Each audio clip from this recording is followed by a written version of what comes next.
My name's Rhys, Rhys Webber, and I run a graphic design and photography company. I think the days of a job for life, they're kind of gone now, so we're talking about sort of portfolio careers. For example, last year I probably made money doing graphic design, doing commercial photography, also exhibited as a photographer. I worked for the Welsh Government, I did some teaching, and I also earned some money playing guitar and singing in a band. So, it's stuff I'd want to do anyway, and I could survive on just the graphic design company.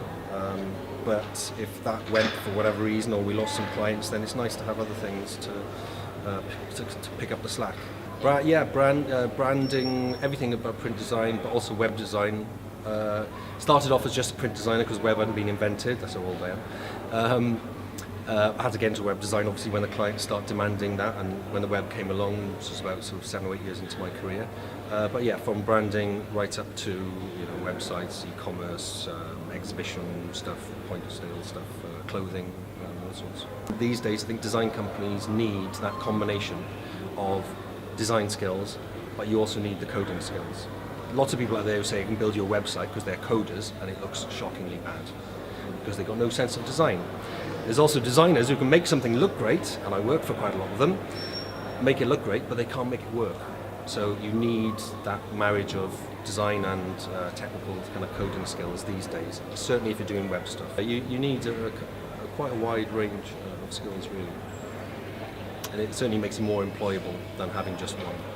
Okay, now I get lots of students, I get lots of CVs, and I also visit University of South Wales, Newport, as it was, Newport University, and other colleges to look through portfolios. Quite often, once a year, they have a portfolio session where they invite a few people, local creatives in.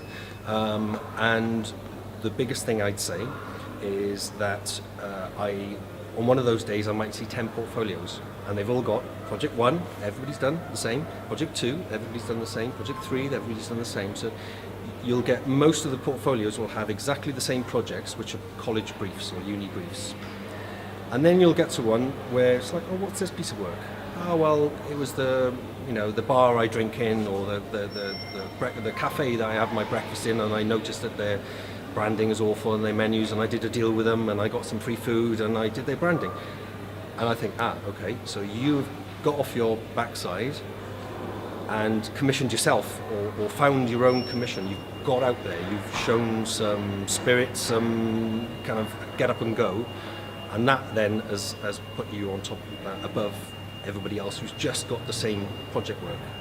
So I'd certainly say augment the stuff that you do in university with stuff that you find yourself. In this life, nobody's going to come to you and give you something. You've got to put your hands up and say, I'm taking that, and just generating your own work and finding your own work to do, even if it's just not got a client at the end of the day, even if it's just you brushing up your skills and setting your own little projects. It shows that you're really passionate about what you're doing and you want to go one step further than the rest of the people. So yeah, seeing stuff that's not the same 10 projects that the uni brief have set, then that's good for me.